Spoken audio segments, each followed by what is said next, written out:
വിവാഹം കഴിഞ്ഞ് 3-ാം മാസം ഭാര്യ ഒളിച്ചോടിപ്പോയി കാമുകന്റെ കൂടെ. മനനൊന്ത് ഭർത്താവ് ജീവനൊടുക്കി. പിന്നാലെ ബന്ധുവായ കല്യാണ ബ്രോക്കർ.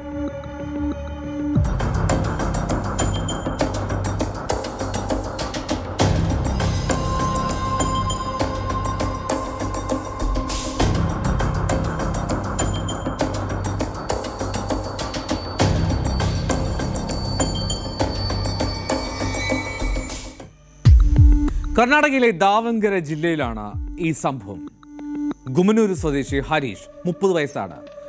അദ്ദേഹത്തിന്റെ ഭാര്യയുടെ സഹോദരി ഭർത്താവായിട്ടുള്ള രുദ്രേഷ് 36 വയസ്സ്. ഈ രണ്ടുപേരാണ് മരിക്കുന്നത്. ഹരീഷിന്റെ ഭാര്യ സരസ്വതിയെ ആത്മഹത്യാ പ്രേരണ കുറ്റം ചുമത്തി പോലീസ് അറസ്റ്റ് ചെയ്യുകയും ചെയ്തു. ഇനി 3 മാസം മുമ്പാണ് ഈ ഹരീഷും സരസ്വതിയും വിവാഹിതരാവുന്നത്.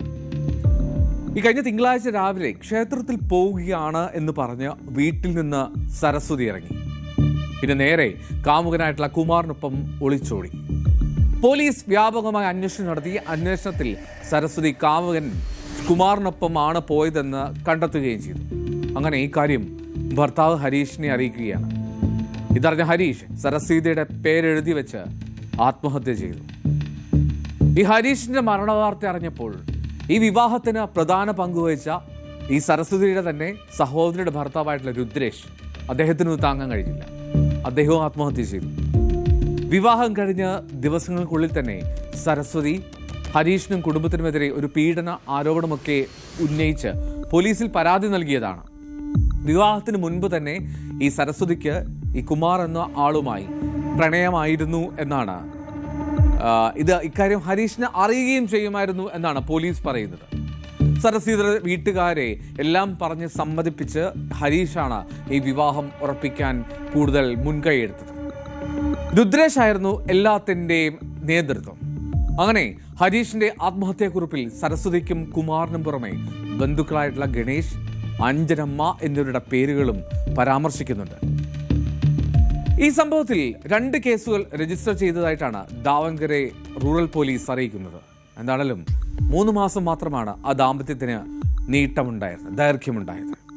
ആ 3 മാസത്തിനുള്ളിൽ കാമുകനൊപ്പം ഒളിച്ചോടാനായിരുന്നു ആ പെൺകുട്ടിയുടെ തീരുമാനം. അതിൽ പൊലിഞ്ഞത് 2 ജീവനുകളാണ്.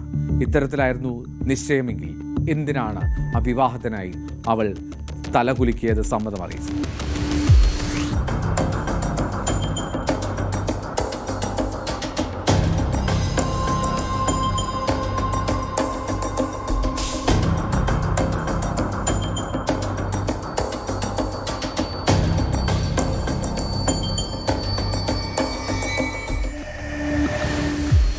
അവരുടെ ഇന്നത്തെ സമയം പൂർണ്ണമാവുകയാണ്. വീണ്ടും നാളെ കാണാം, ഇതേ സമയം. നമസ്കാരം. കൂടുതൽ വാർത്തകൾക്ക് News 18 Keralam YouTube channel subscribe ചെയ്യുക.